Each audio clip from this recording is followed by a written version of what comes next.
welcome back to Tuko Fresh. Hii ni show moja tunafanya Tuko Fresh pamoja na Gumzo Mtaani, na tumekuwa tukienda from one mtaa to another mtaa kwa have conversations na vijana, kwa have conversation with young people in the community. Tulikuwa Kariobangi last time to the conversation was all about water, sanitation and access to education opportunities. Na leo tuko Kawangware. Kawangware mko freshi? Hapana, mko freshi? Tuko freshi. Haya, sasa sisi tunafurahia sana kukama hapa hivi. Hii ni show moja tunaleta in partnership Come Voices na Center for Multi-Party Democracy, and of course tunajipanga pia for the People's Dialogue Festival. Tunawakaribisha nyinyi wote hapa hivi. The biggest question tunajiuliza leo tukiwa hapa hivi Kawangware ni state ya health iko aje? Hospitali zinapatikana wapi na hizo services ziko aje? But before tuendelee, acha my friend hapa hivi atukaribishe officially na tuhost huku leo. Sasa ni tena. Benye nilisema, my name is Oprah Kadesa. We invited Company Voices na Tuko Freshi for the session, so we are hosting them hapa leo, na ningependa kuwakaribisha officially to Kawangware. Feel free. Asante sana, na that is now women power, si ndio? Kila place mmekuwa tukienda like mtu amekuwa tukaribisha na kongamano, si tumu appreciate at least. Ametumobilize hii crowd yote na tumekuwa hapa hivi pamoja. That's a very good one.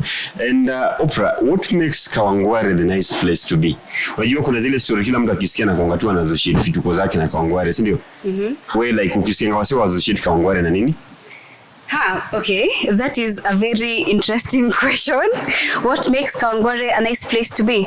I'd say probably the people and the market. I think the market sort of brings people together because there's so much activity that happens like in the markets, like kuuza manguo, chakula, and it's sort of the central place that brings like everyone together, people of different tribes, people of different religions, ages and everything. So I'd say that's the market that brings people together and the communism of everything. At least wote tunajua Kawangware market, ndio? Lakini kuna market moja pe inatoka yenye Mwezani na mnajua Toi? I think kama tunatoka Kawangware lazima ajue Toi market, ndio?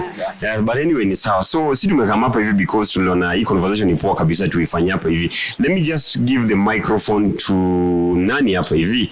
Nataka tu kuuliza, the last time ulienda housini when? Anyone tu hapa hivi. When is the last time ulienda hospitali? Anyone hapa hivi anaweza kutuambia the last time ulienda hospitali? Patiana microphone pale. Chap tu. Okay. Jina, anza na jina. Jina ni Clinton Iku. Mimi natoka hapa Kawangware, na last time nilikuwa OC ilikuwa around 24th January. Na ulihudumiwa? How was the service like? Service ilikuwa fiti. Honestly, I can't complain. Ilikuwa smooth. Kufunguliwa, venye walijipanga staff, how could take time, wali settle in, kila kitu ilikuwa tu fresh. Okay. Sawa. Tusikie mtu mwingine, maybe experience yako last time kwenda hospitali. Any other person? Can I hear from a lady sasa? So Margaret, the last time I was in hospital was early this year. Their services was dope. The only issue that I had with them was their time. Walikuwa na take a lot of time kushughulikia mtu, but mine was a serious issue. So like alafu pia the expenses ilikuwa a little bit expensive, but pia mimi nilikuwa nimegonjeka sana. So ugonjwa wako ilikuwa na match bei, ulikuwa unachajiwa. Haya, sasa tu appreciate watu wawili. Okay, sawa. Let me ask, and any hamshaiona fire anywhere within Kawangware? Kushai kutokea na fire? Mshaiona ambulances around? Mshaiona ambulance? Why do you think ambulance huwa zinafika late? Hebu tuambie like what's the experience, any kind of incidents in Ushaiona? Okay, kuna outbreak ya fire ikitokea. Hapa tuna jina? Okay, my name is Glacius. In case fire imetokea some place, it take the people near to struggle kuzima before ambulance, the injured waokolewe. Ambulance itakuja late kushughulikia watu, ingawa inapigiwa phone mapema. Or maybe kwa maoni yako mbona huwa inafika late? Inafika late because maybe roads are poor, congestion, jam. Okay, sasa tumu appreciate pia basi. Nitarudi pande ingine. When you talk about hospitality, the last time ulienda, mpatie microphone. Last time ulienda hospitali, how was it affordable? Okay. It was affordable. Lakini hata niseme kwangu ilikuwa affordable juu sikuwa mgonjwa sana, unaona. Siwezi sema na mse akona TB. So siwezi relate juu yangu ilikuwa kitu tu minor. Ilikuwa infection peke yake, but it was affordable. Okay. So mimi sijui kuhusu diseases zingine zinaweza kuwa ni ngapi, unaona. Sawa. But ilikuwa affordable. Asante. So maybe I just want to throw this question to all of us. Mwenye tu ako tayari sasa anaweza tu inua mkono na jibu. My question to you ni, when you think of health as a young person, what are some of the health issues zinasema zinakuwa of interest to vijana? Ile inasema okay, these are the things that we care about our health. Health issues kwa vijana ni kama gani? My name is Harkins, and to me, I'm a sports person. So health issues ni, I don't have any broken bones. I don't have any internal sickness like, let's say, nimegonjeka, nimelala hivyo. I don't have malaria. So that's what you really care about when you hear about the topic health. Yeah. Okay, so any other person? So okay, sawa. Mpatie mic. So my name is Goyo. When I hear about health, what really comes to my mind, because I don't really remember the last time I went to the hospital, but the issue of health, maybe I think the issue of reproductive So the issue of sexual reproductive health. Now, like the issue of HIV, we have to take care as a young person usipate hizi maradhi za sexually transmitted diseases. And then I think the other aspect of health when it comes to the young person is the issue of hygiene. Definitely you have to keep, whether it's the place you stay, you have to keep at least hygiene. Usikue maradhi kama ya cholera. At times even the issue of washing fruits, I think that's what I can say when it comes to health. Kama HIV, do young people really care? Msa niambia jana that imefika point saizi watu wanaogopa mimba kuliko hata diseases. How proud do you think? Maybe mpatitu ndio nitaka with the lady mwenye alikuwa pale.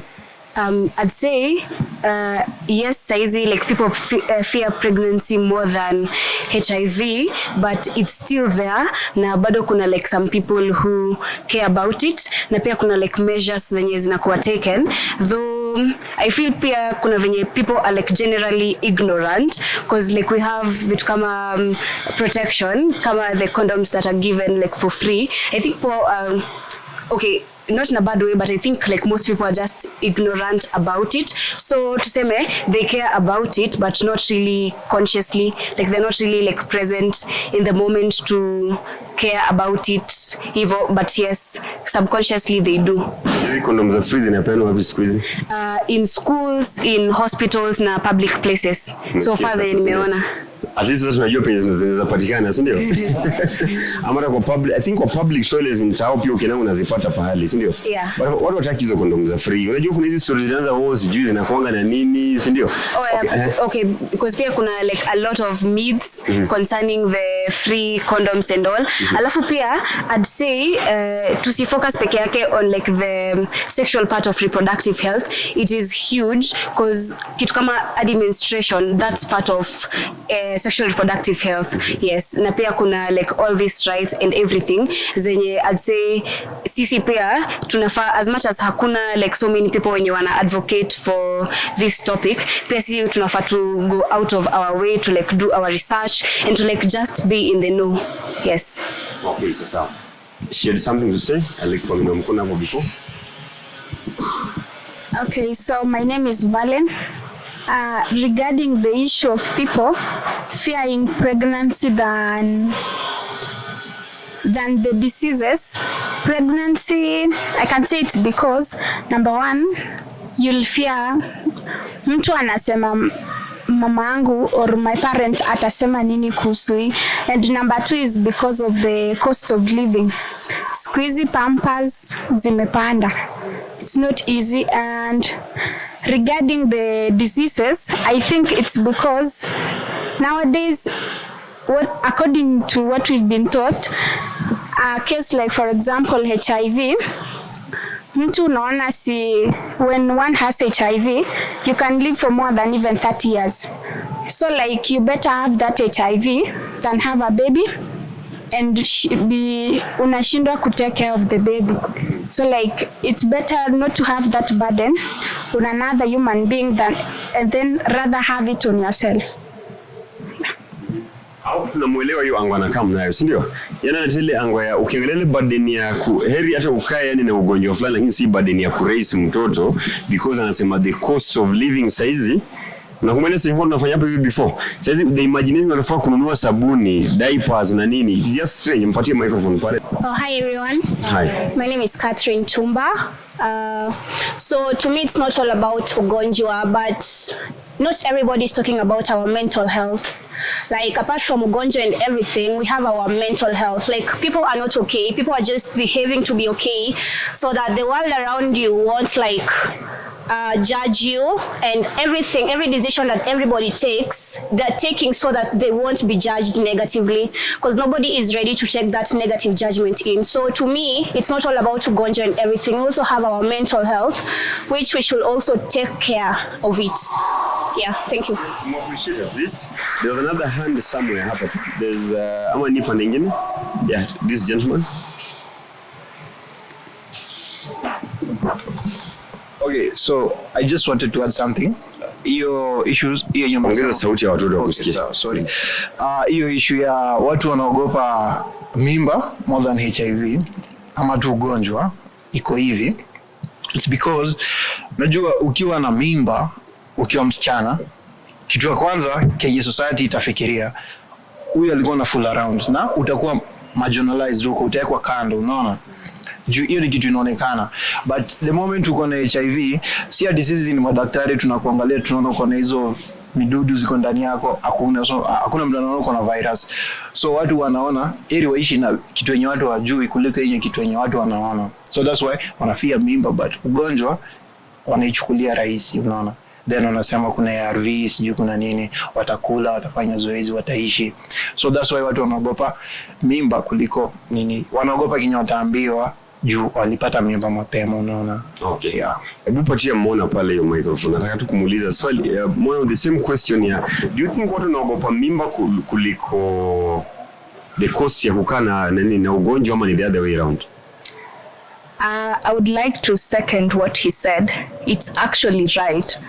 You see, when you're pregnant, people are going to see, because there's a baby and there's a baby bump, and the society will judge you harshly. They'll know that you had sex before marriage, and they'll judge you for that. But for disease kama HIV, no one will know you have. Saizi siwezi jua kama anyone amekaa kando yangu ako nayo, because ndio ujue mtu ako na the disease, you have to go for screening. I don't work with the tools, ama I don't have an X-ray in my eyes. I won't know. So it's actually, people find it easy kukana the disease than kukana mtoto, because of one, the judgment. Two, the cost of living. Let me tell you something. If it's really hard for you to feed yourself right now, imagine trying to feed another whole human being. Unampeleka wapi?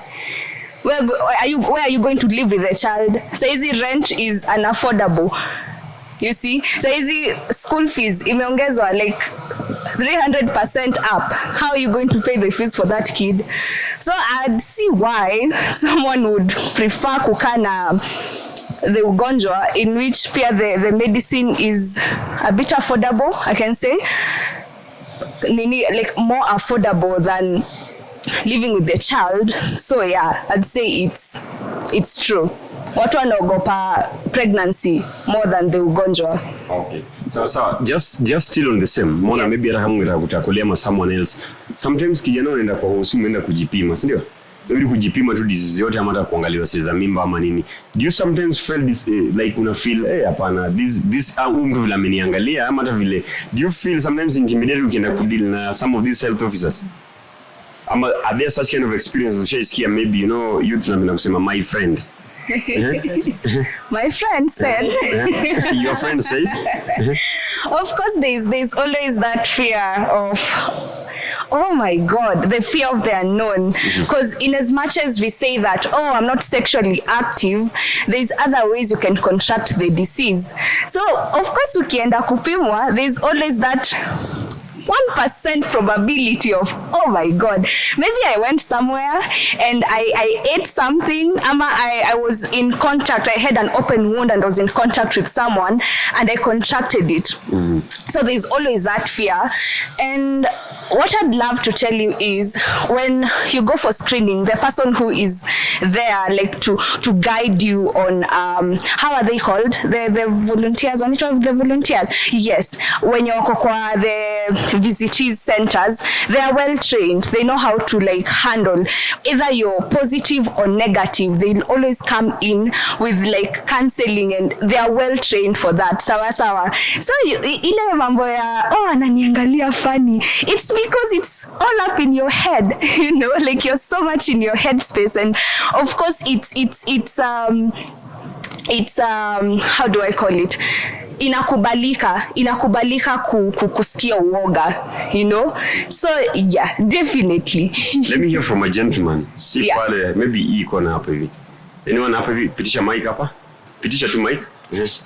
Mpatie chap tu ipite hapa. Your experience ya wanaume na hospitali na health services zinakuwa tofauti kidogo. Mwanaume anaenda hosi ama kwa pharmacy anaenda tena na lecture hata huyo mtu mwenyewe vile anafaa ku.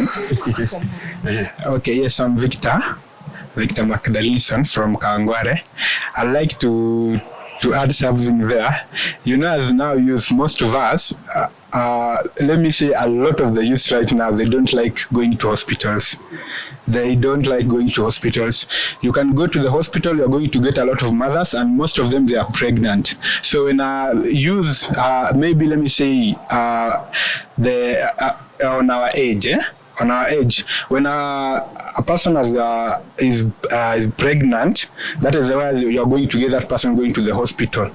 You see, but there is that fear, she's going to get she's going to meet somewhere in the hospital, so she's going to have that fear. She won't go to tell someone I'm going to the hospital. But at least if you are living in a plot, there is that, if they are mothers, they are going to tell you I'm going to the clinic, sorry. But if you get a person like in our age, she won't tell you they are going to the clinic. But sasa wewe mwenyewe experience yako na hospitali wewe?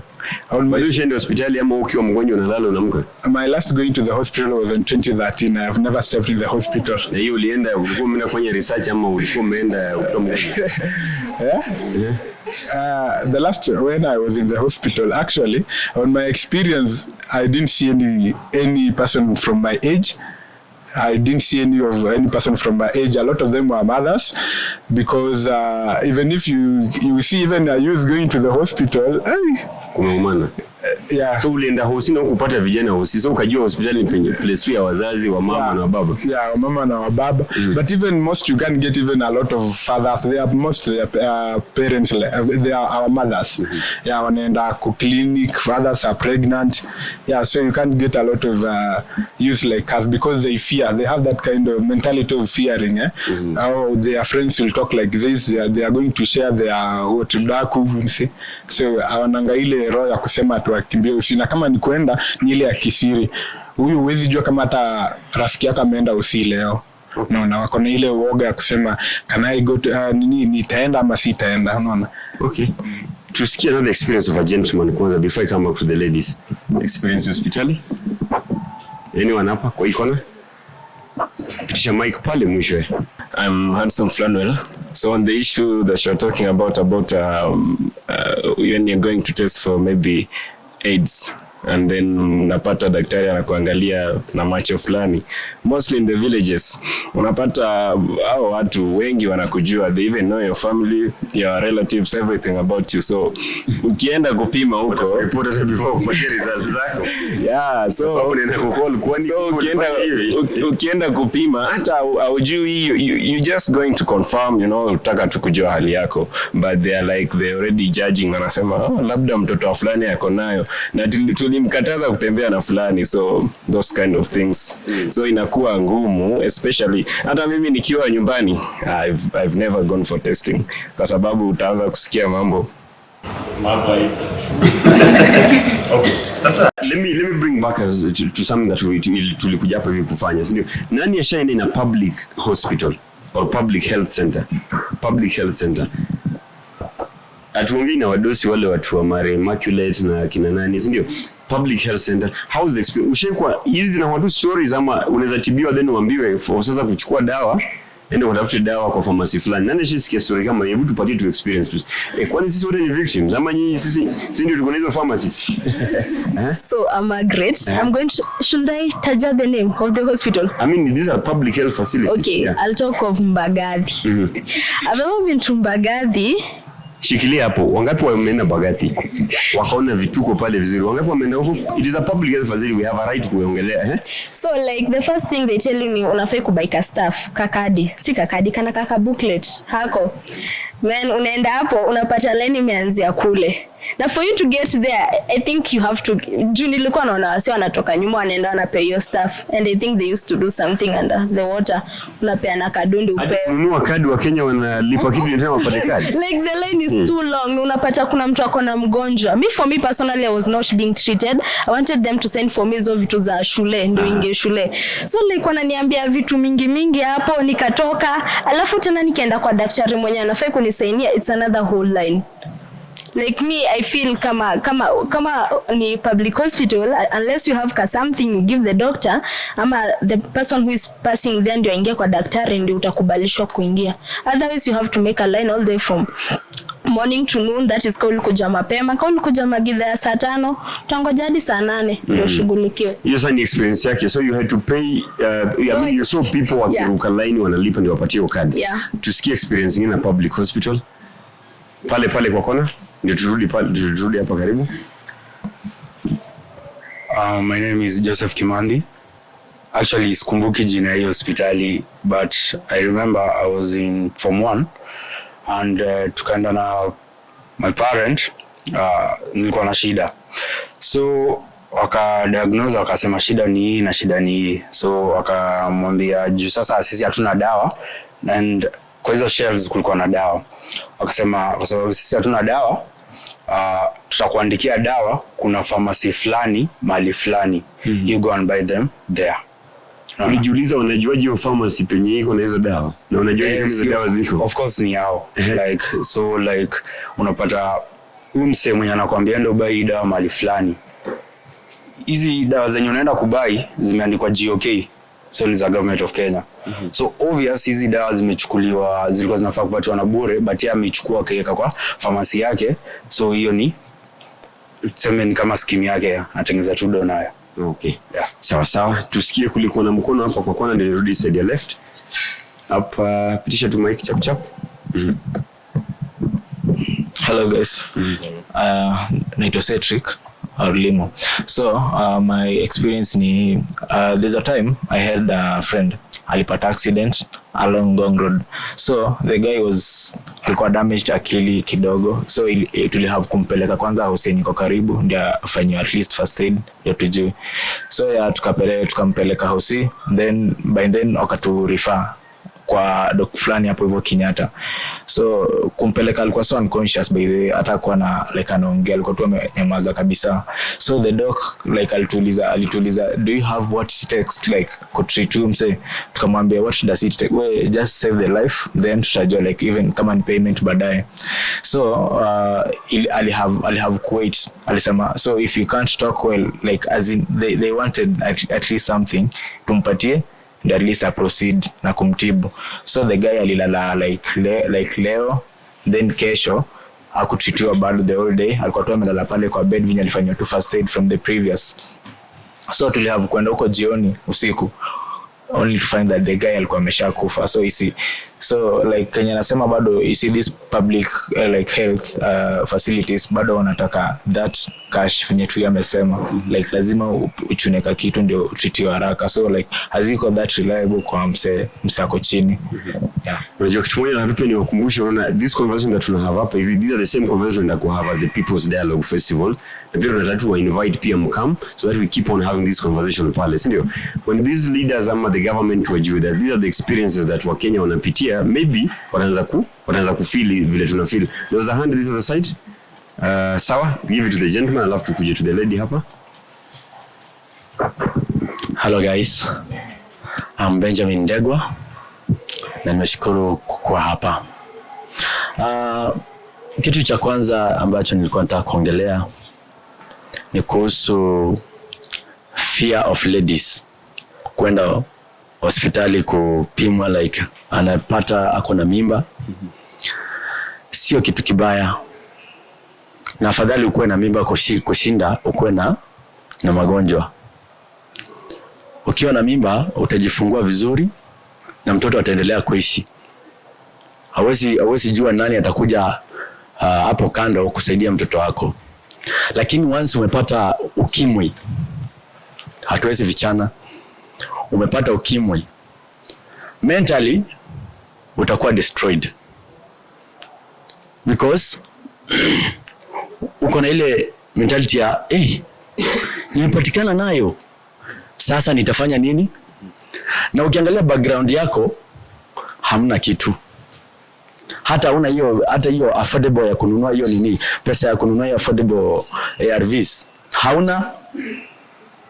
Kuna wakati nilikuwa nyumbani huko na kulikuwa na mgonjwa alikuwa mentally destroyed, na ukiwa mentally destroyed kila kitu chako kwa mwili itaanza kushuka na watu wataanza kukutoroka.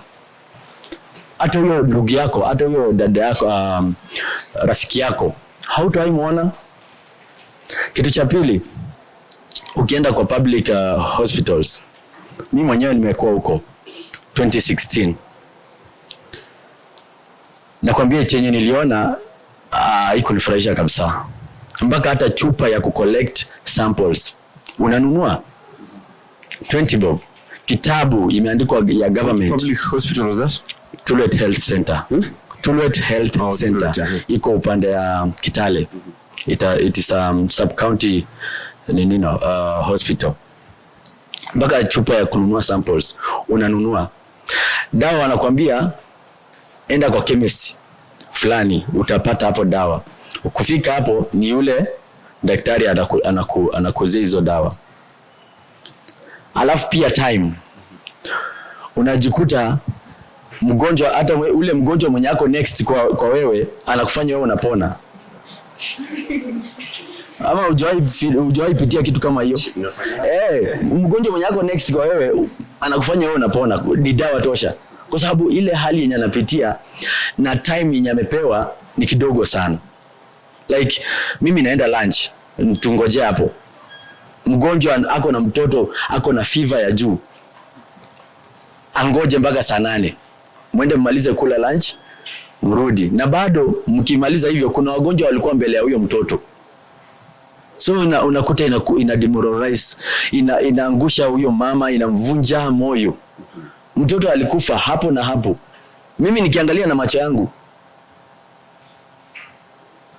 Sisi kuchukua hatua ati kumpeleka kwa another facility. Mtoto alikuwa shaenda.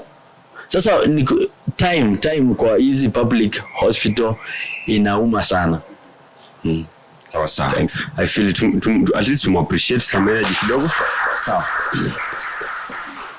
There was a hand hapa, tupatiane microphone hapa kando, then nitarudipo. Hi, I'm Coletta Dego. There was a time I was sick, then nikaenda Riruta Hospital hapa Kawangware. Then I had to buy a booklet. Bila hiyo book siwezi hudumiwa. Japo ndio daktari anafaa andike kenye namwambia ama how I feel ama medication ataniandikia. So I went, nikabuy book, nikaenda nikapanga laini kwanza. Unapanga laini kwanza ndio uandikiwe namba kwenye utafuata the next person, ndo uingie kwa consultation room. Ukifika pia kwa consultation room kuna laini, you have to wait. Ukiingia then unahudumiwa, then if you have to go for a test unaambiwa hakuna, they don't do any tests. Unaambiwa you go to outside, you do the test, then you bring the results back. So I had to go out, nilipe hapo kwa laboratory hapo nje nifanyiwe test, then nirudi. Kurudi laini tena iko refu. I had to wait hadi 4 na nilifika huko asubuhi. Kungoja wakasema wameenda lunch. kurudi wakahudumia watu, tumepanga laini. Ikafika 4 wakasema sahi time yao imeisha, wakakaa wakaanza kuona news. Ndio mwenye alikuwa hapo akatuhurumia tu, akajitulikuwa wachache, akasema tu acha amalizie hao na wengine watangoja. Then the next time nikaenda kupeleka hizo nini za shule nisainiwe, nikaambiwa they don't do that. So huyo mwenye alikuwa hapo, mwenye anaandikanga namba kwa kitabu, akaniambia labda ani connect na mtu mwingine, daktari mwingine wa nje, ndio anisainie hizo vitu. So akanipea namba, I called that woman, akaniambia I have to pay like almost 600 ndio anisainie na niweke stamp. Yeah. Okay, these are very interesting experiences, ndio. Next person to sikia same experiences, but maybe swali nataka tu sasa hizi niulize kwa anyone mwenye na watch and anyone who is also interested in this matter. When did we start buying these cards and these books za hospitali, and when did you also start buying that small bottle ya kuweka sample? Ndio. Because I think that should be really worrying us right now. Umena pale kama mgonjwa, maybe unataka urine sample or something, unaambiwa tena ununue hiyo chupa, unahitaji kununua ile kitabu, kupewa kwa ile tu stamp ya hosi 600 shillings. These are the questions that lazima tuanze kujiuliza, tulifikaje hapo? How did the system break tukafika hiyo point? Aendelee. What I wanted to say, like I wanted to add up on what my friend here said. So when you're going to the public hospital, there's too much procedures, too many procedures before we get to the main doctor. Like I think that's the main issue. Unapata kingine nafasi juu ende consultation, nafaa uende sijui wapi, uende upange line gani. Ukishafikiri umefikia daktari unaambiwa kuna kitu uliruka. So unapata you have to go like unapata before tokeo si umefanya pi nyingine kali sana pale ndani before ufikie saa daktari. Ama saa zingine ukishafikia daktari anakutuma tena kwingine kwenye huko enda. Unaona? So unapata kuna vitu kama procedures zingine kama 7 ndio ufikie saa kutibiwa.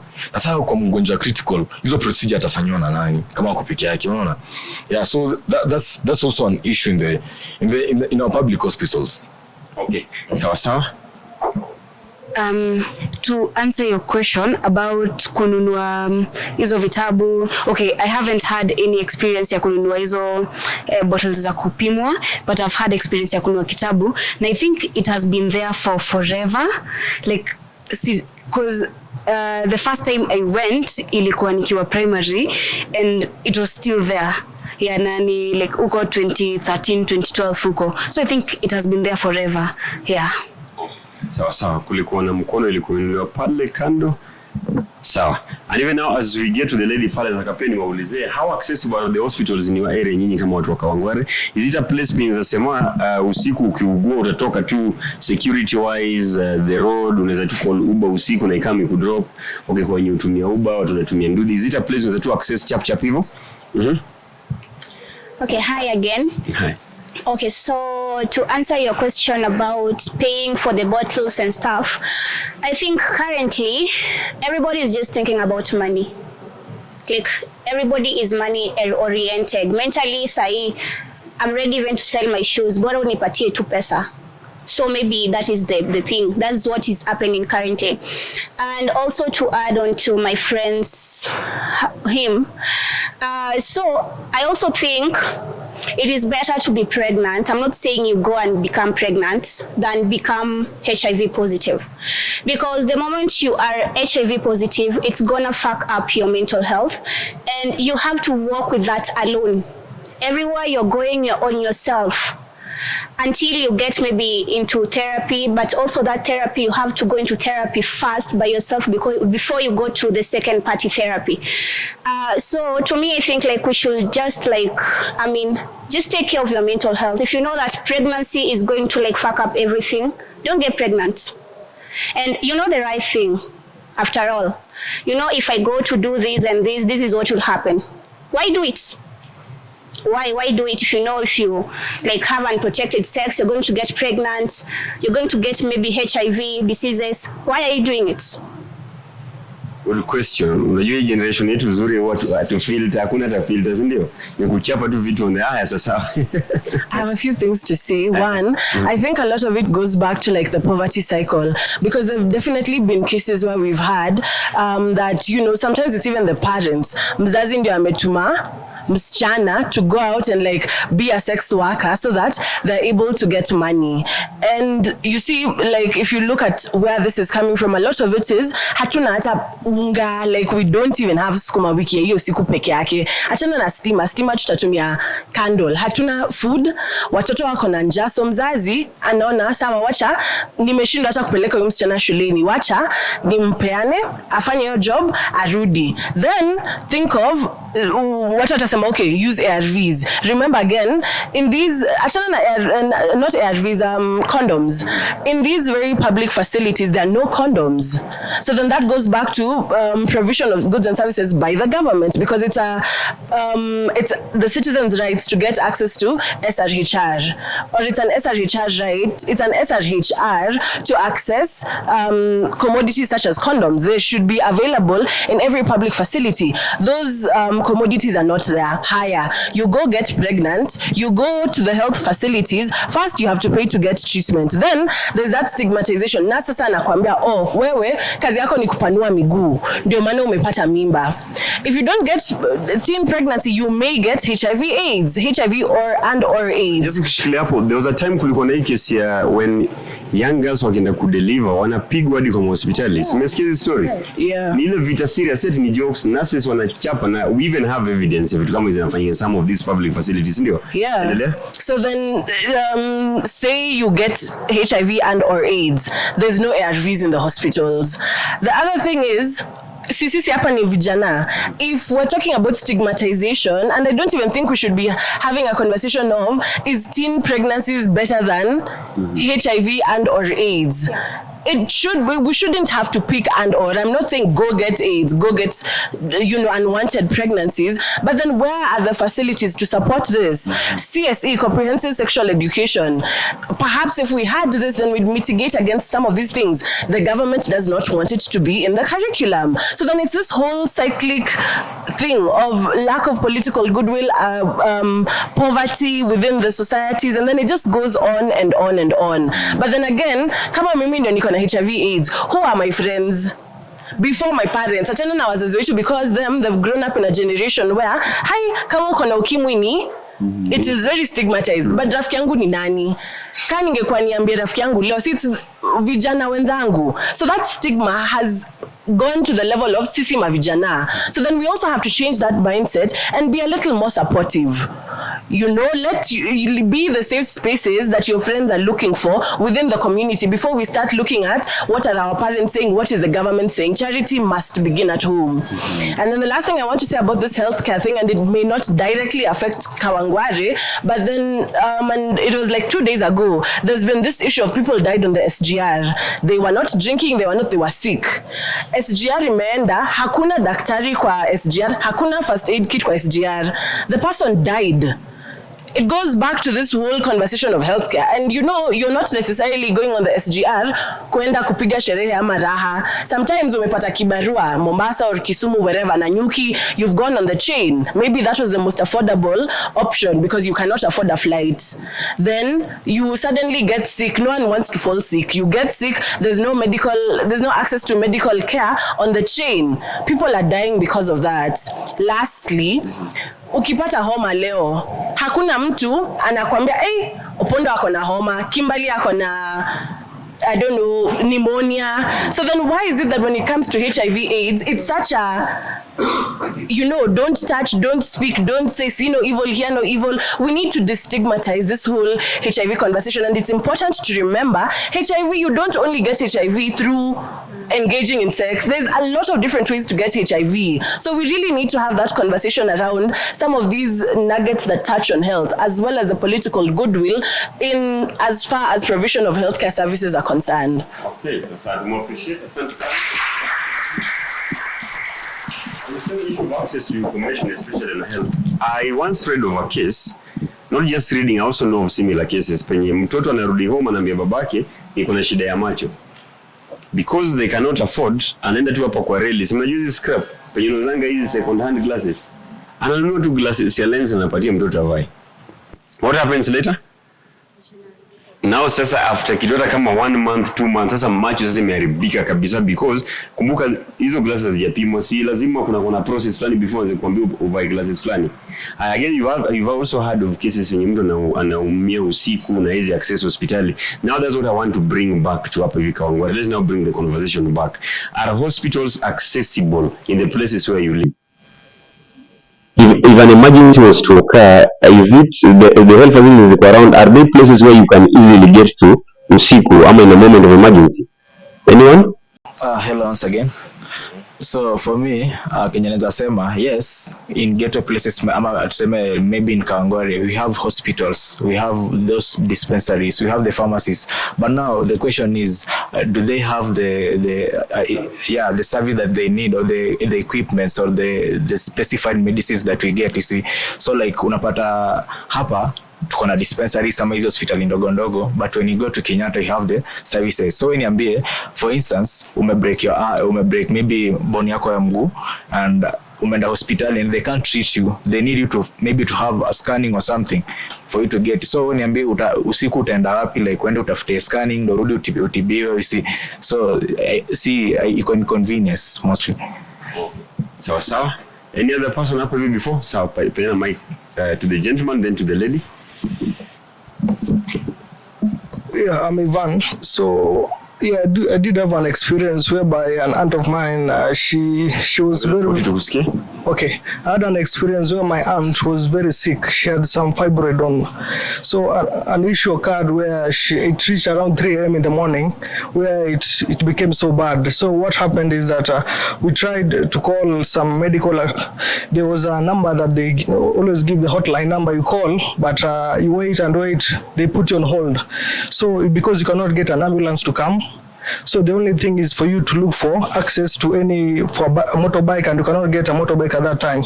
So unfortunately for her, as you are trying to look for a vehicle to take her to a hospital, because you can't take her to the dispensary, they don't have the adequate facilities for that. So unfortunately she died. Yeah, so it becomes hard, because what you need is to find either an ambulance which can come with a person who can do the first aid to mitigate the situation. But for now, you cannot take her to a dispensary or anything. Most of them are closed at that time. So it became an issue whereby you cannot access based on a means of transport which has the facilities to support the life until it reaches the adequate hospital. Mm-hmm. Yeah. And do you have a solution for that? Is there something you can propose that can be done? Yeah. Sister, do you have something? Yeah. Sister, I'll come back to you, but let me hear from, there was a hand up at Tukando. The lady, then I'll come back to the gentleman pale. So I'm going to give an experience with, there was a time I was coming from Waithaka. Watu wanaishi Kawangware wanajua Waithaka. So it was early in the morning, I was in a matatu. Alafu, an accident occurred. There was this car that was trying to navigate ndio ivuke hii side nyingine ya barabara. You know that barabara is normally usishike mic kama msanii, si ndio? Hold to stay by sasa. So kuna hii barabara ya Waithaka na kwa Kakonde tu. Yani ni two way peke yake. So I think huyu mtu wa boda alikuwa anaenda kupita hii side ya two way ya zenye zinarudi hivi juu sisi tunaenda hivi, and then he was hit by a car coming this way. So this person was thrown on the other side. And by the time an ambulance, since zile hosi zilikuwa karibu, there were dispensaries and they couldn't help. Kenya alikuwa anaweza kusaidia ni only the first aid. So like ilimekukwa na jam, so as tulikaka hapo. So by the time tulisikia ambulance inakuja, like it was a whole probably 20 minutes before jusi tulikuwa tushaanza kuenda ndio tuko na ambulance inateremka. And probably I don't know that person kama ali survive, jusi what happened, jusi tulikuwa tushaenda. And hiyo ambulance ndio tupatane nayo sasa ilikuwa almost 20 minutes ishapita. So I don't know if the guy survived ama I don't know. Yeah, so I'll say that kama ni public hospital watengeneze yenye iko karibu basi na zile za Waithaka ukienda Kikuyu yenye iko around hiyo area, rather than calling a whole ambulance. Hadi labda ilikuwa imetoka Nairobi Women. Unaona Nairobi Women iko hali. It's quite a long distance, yeah. Okay. So, okay, mimi nasema hapa Kawangware, ongeza sauti tafadhali. Hapa Kawangware. Hospitali kwanza ni kiasi. So si tuko na Riruta peke yake ama kuna public hospital nyingine? Hakuna, ni Riruta. Mimi sinaishi hapa hivi Amboseli, so ndo nitoke Amboseli until all the way to Riruta. Lazima nipitie huko soko mjinga, barabara kwanza ni mbaya. Unaona? Hii barabara tu ndo ametengeneza hii lami iko hapa kwa sababu sema ni kwa mabombe. But ukiingia hapo hivi soko mjinga ni ngumu ku navigate until ufike Riruta. Secondly, sema si accessible kwa sababu ya cultural beliefs. Kuna place yenye nyoka ikikuuma wana believe tunafaa kufanya hivi. Unaona?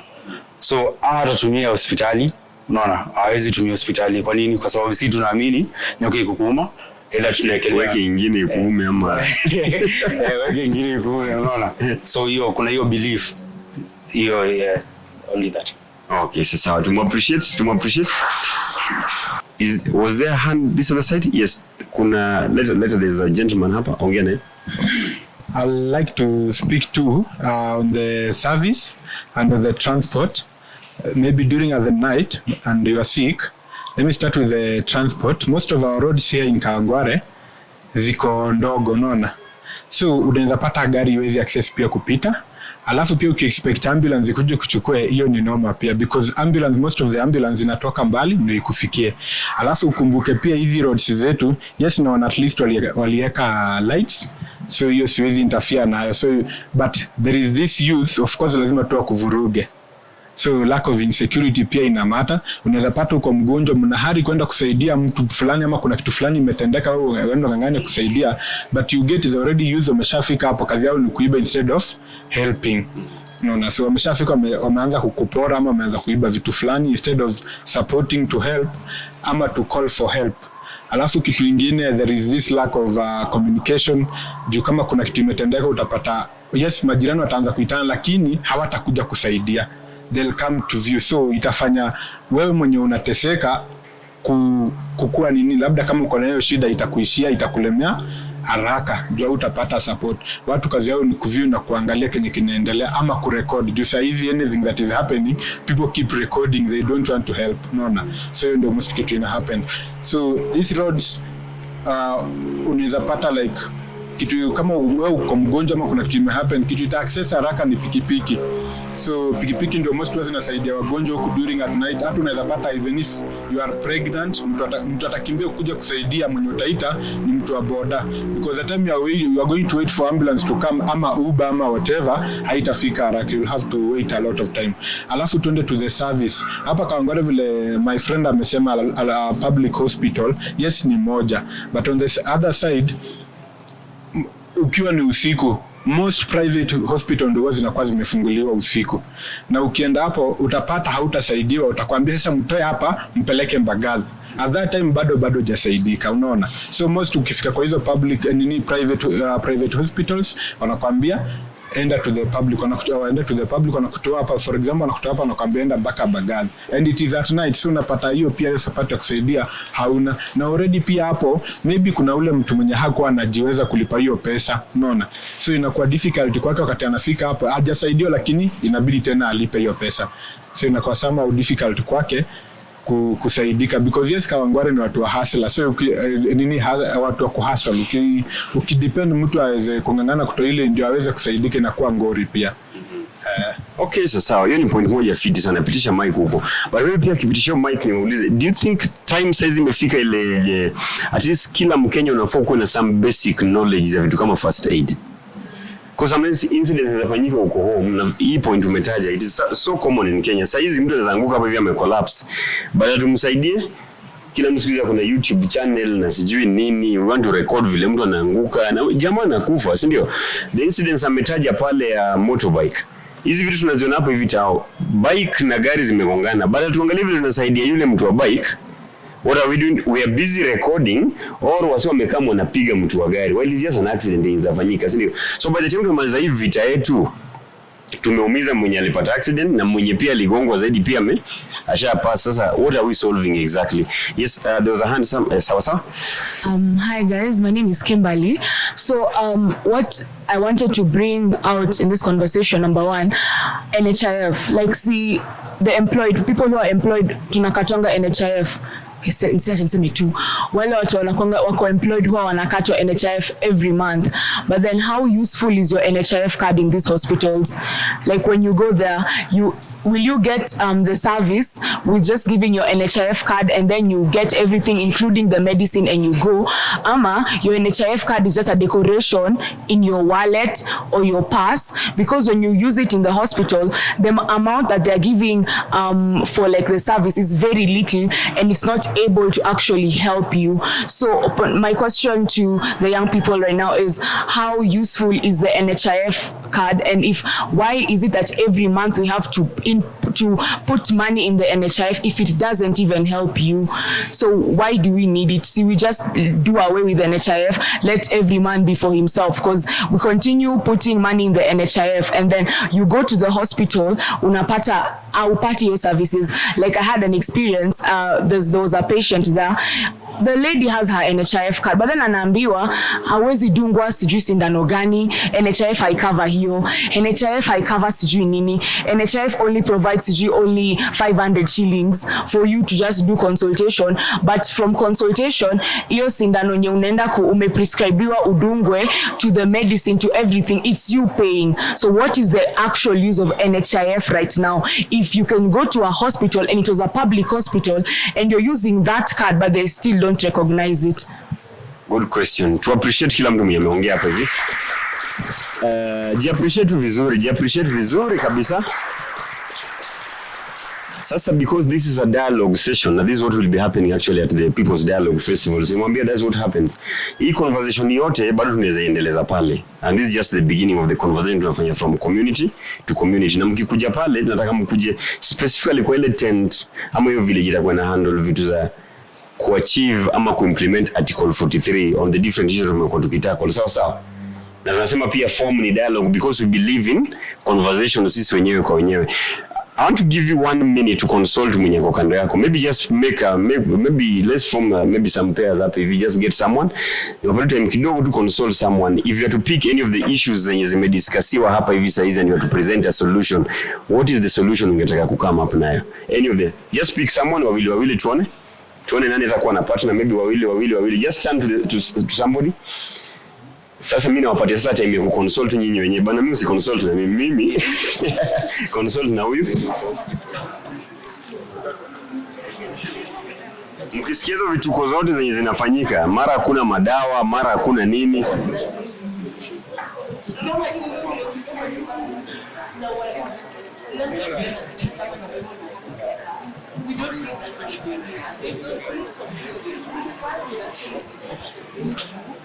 Hapa kuna consultation.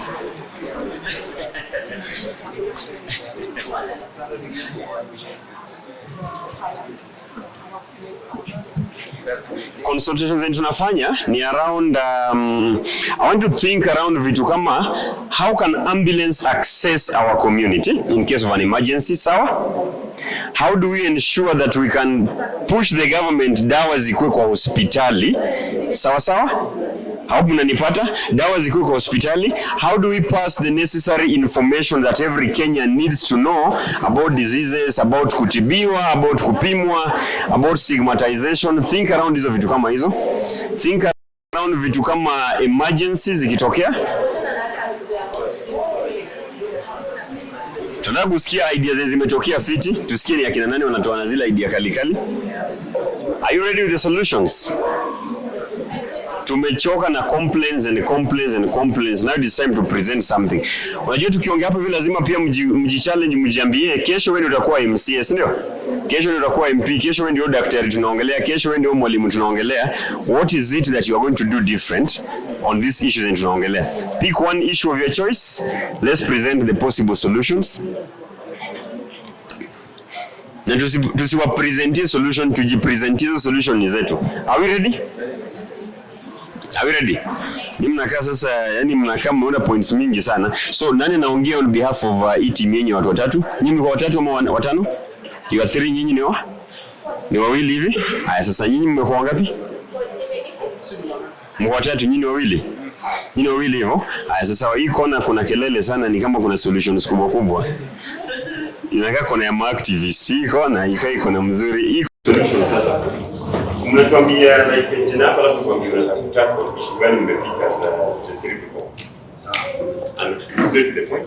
So my name is Sifa. Na issue yangu kubwa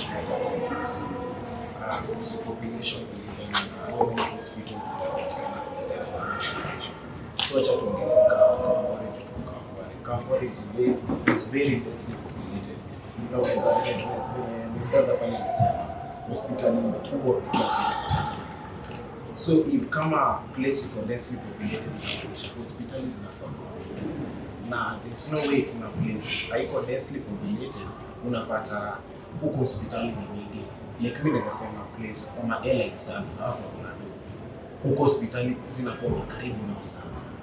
Yaani mtu kicheki mume ashafika hospitali. So place kama Kawangware for me is hospitali nyingi sana.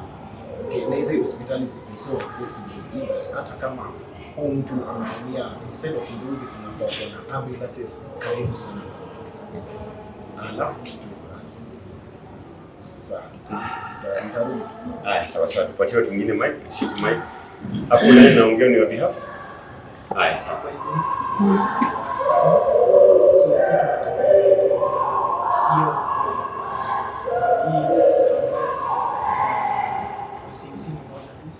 So dispensary chemist so tumefikiria kama inaweza na but a qualified dispensary inaweza tibu alafu tena ukienda orders wanakwambia kupima kujua kupima so unakwambia kuna facilities kani wanashika mkono siwezi fanya next so kitu anaweza fanya ni as in kwa facilities kwa hizi dispensaries and then tena medics waongezwe na kuongezwa dispensary. Sawa sawa, na tumwappreciate pia. Straight to the point. Benjamin again. Issue yenye sisi tumeongelea ni kuhusu ambulance. Kila hospitali ya serikali inastahili kuwa na at least one ambulance. Na kwa kuhusiana na ambulance, ni wangapi hapa ni watoto wa landlord? Nisichafue jina. Ambulance inakuja tukuchukua wale malandlord. So ikiwa affordable kwa kila mtu. Isikuwe ati Benjamin amekuwa mgonjwa so abebwe na ndugu. Benjamin amekuwa mgonjwa akimbishwe na ambulance, at least ikuwe mbio haraka. You can imagine mwanamke akiwa na mimba. Na hiyo pain, unaona? Amebebwa na pikipiki. Anajifungulia juu ya pikipiki hao.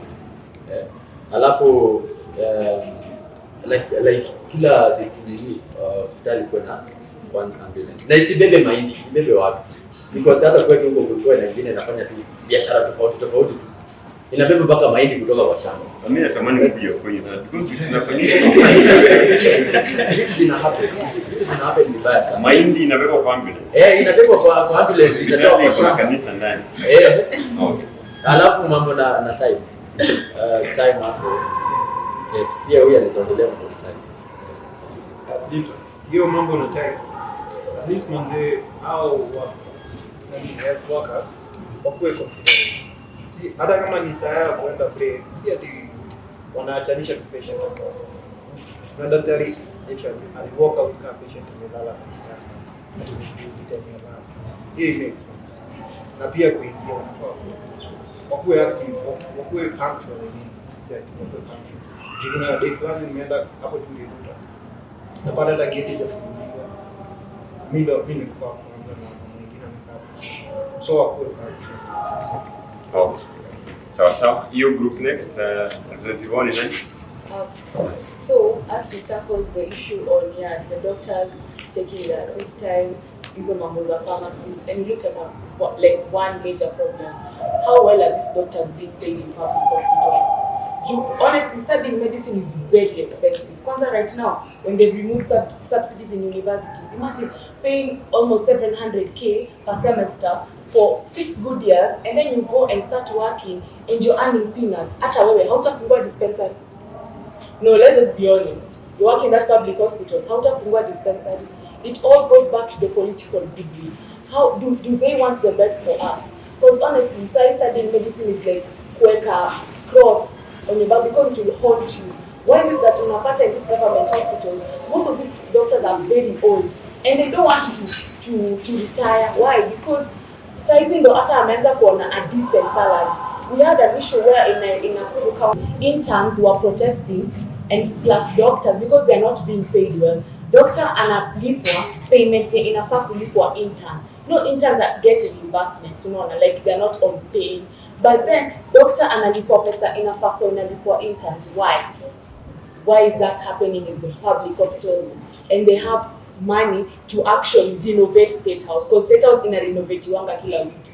And they have money to go to Pakistan, to go to where, to look for jobs for us. We don't need those jobs out there. Let them first look at how they are paying us here so that we are going to be able to give the services. Because even me personally, I'll speak on a personal level. Even me, I've spent money. 7 years my parents have paid school fees for me, and then I go work in a public hospital. The money I'm getting, I cannot even afford a decent home. I will open that dispensary and I will send it to my dispensary to buy grams. Okay, sawa. Baada tulikuwa group ama ilikuwa group moja yote? Haya, sawa. Kisha mic hapa kini group moja. Nini?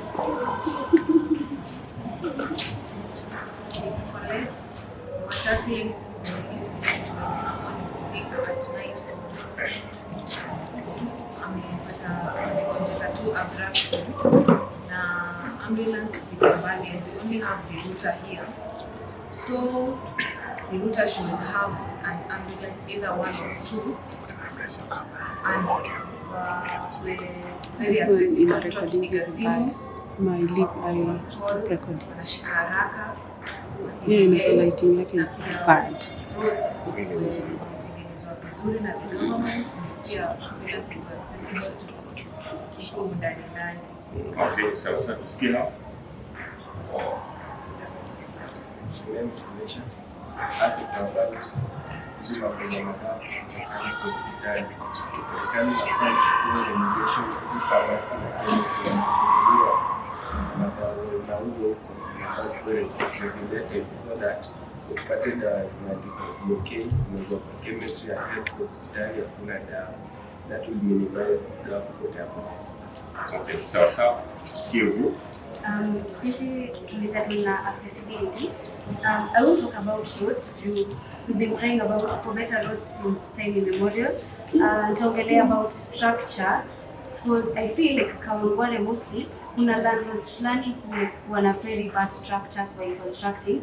Unapata amejenga like it's a whole community, but like the roads are inaccessible. Like literally a car cannot pass across hiyo njia. So kukue na structure, I don't know like nani ako in charge of kupeana structure while constructing, but kukue na structure in that kukiwa na any car inaweza kuja like straight into your gate. Another ilikuwa localize hospitals, like these big hospitals kama Kenyatta, Mbagathi, why can't they be like in each and every, okay, I don't want to use the word community, in each and every area, like kukwena a Kenyatta in Kawangware, kukwena a Kenyatta in Madare, and like places kama hizo, ndio watu wa huko wapate services zao kwao. Like they don't have to like use 2 cars kuenda kupata services. Yes. Right, to appreciate your group. Second last group. Okay, for us, this is really but so like for us, tunasema if my patient ameingia kwa accident, like there's no need for me to take my patient all through those processes. Kama diagnose na ndani atapeleka mtu mambo ya bills, unaanza kupeleka mwenye amegongwa issues za TB, so utaipa nini, let the nurses deal with the family. Like that is includes in Awanga Majuku and for most of how they do their in hospitals. Come to on a serious issue like accident, wa huku kwetu wanapeleka kwa emergency unit. But kama amediagnose mpeleke mtu theater. Mambo ya bills kuja tudile baadaye. Sawa. Good one, to appreciate. Is that one group or many of you? Sawa. For us, we talked about the human relation aspect when it comes to nurses towards the patient, especially in maternity sector. So we discussed that some of the things that should be done is that one is to incentivize them so that when it is better to appreciate somebody when they does something good, so that it will motivate them to become a better person. Because most of them, they become that because of their situation. They are not paid enough. Their situation, their working condition is bad. So if you improve their working condition and you incentivize them for their good work, they will improve their human relation. Number two, it is sensitizing, because when they are in school, they should also include the part of their taught how to relate to other human beings and how to talk to them. And number three is a bit radical, but there's an element of punishing those ones that perform badly and treat other people in a bad manner. So more appreciate it. Okay, for a group who talks about English so like the matter that she has talked about, you find that so you find that in most hospitals, mostly local hospitals back home, you find that there are maybe it's a big hospital, but you find that it has only one doctor. So akienda pale inabidi au wengine wamebaki wagonjwa wamebaki hawana mtu wa kushughulikia. Ilhali doctors wengi sasa wanaenda ng'ambo na ama wengine wako washasoma lakini hawalipi. So if the government could employ more doctors washughulikie patients, then hatungekuwa hatakuwa na hizo kesi za wagonjwa na kufia kwa lines and all that. At least itasaidia kuwe na hiyo services nzuri kwa hospitali. Maybe my friend here can talk about CPS. Kuna kitu inaitwa niongelea inaitwa cultural belief. Like pia sisi tunaweza fanya tupate hizi services. Hawezi niambia ni gavana imefungua hospitali mahali fulani, then mtu akifanikiwa na kitu sisi tunaenda hata kwa mganga. Afya hata kupeleka kwa mganga. So like tubadilishe hizi beliefs, especially ocha hivyo ndio inakuanga like mtu akiwa na shida inabidi consult kitu kama mganga, like kitu kama hizo. So then kuna kitu kingine inaitwa bureaucratic hurdles. This is whereby unapata kuna processes mingi, so inakuwa ni complex.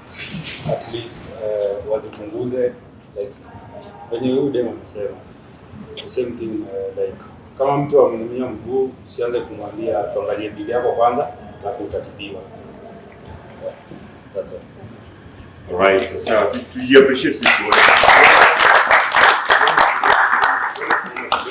Mwenye mtandao kupatia impact ameelewa nini amelemewa na nini ama ameelewa zaidi. Muuliza ameelewa nini. But it has been a good session from with all of you. Sio wale wenye mkoa tafadhali wasimame tu. Simame stress kidogo kumaliza. That's our solution for that. Siku imeisha, session imeisha. Let me just say a very big thank you to all of you for creating time at least to have this conversation. Like I'm happy with Kawangware now, why was that a conversation again? But in the long run, a very nice conversation around the health, accessibility, friendliness of the health services and the health centers themselves, and also affordability. But apart from that, kuna issues more sana zinatokea. Yesu kuna raise, kuna day fulani kuna wanajamii kuna nasema ama mambo ya waganga na waombaji uingizwe kwa health system ya Kenya. Kwa sababu kuna Wakenya mtu anakunywa sumu anakimbia kwa mganga. Ndio. Ama mtu anaumwa kidogo anasema muombaji fulani na anafanya. Ni kuchunguza tu vizuri, sisi tukatai maombi.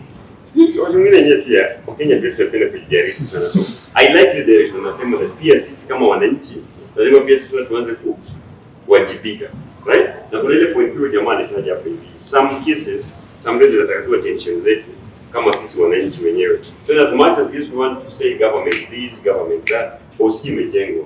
Laini tunaenda kupanga. Baada ya mtu apange laini na anataka kupanga, nini natenga jamu kwa laini most of the time. wale wakora kiasi wenye wanabelieve hawafai kufuata vile watu wengine wanafanya, those who feel special. Ama mtu umekuja leo unataka ndio usabiwe wa kwanza, so as a result uende unalipa. Mimi nakulipa si ni binadamu, hajalipwa salary atakataa hiyo pesa. So even as we talk about this, lazima tujiulize sisi, what is our role on that, and that's what actually the people's dialogue is all about. Do you promise me mtakam? Yes. Mtakam? 6th of March to 9th of March, iko pale Nairobi University. Please come. Let's meet our leaders and have these conversations now. Let's talk about all these issues.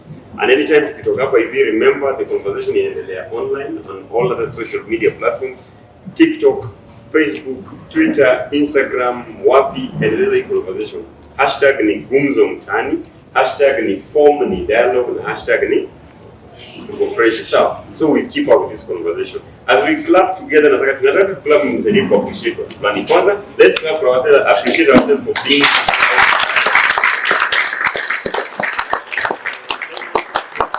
Center for Multi-Party Democracy Kenya. To appreciate.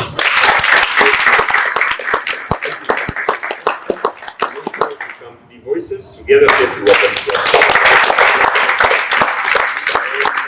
all of us, of course, for just coming na kuacha zile shughuli tunafanya. We might be 30 people hapa hivi, but niko sure we are speaking for many people. Kama ni yes.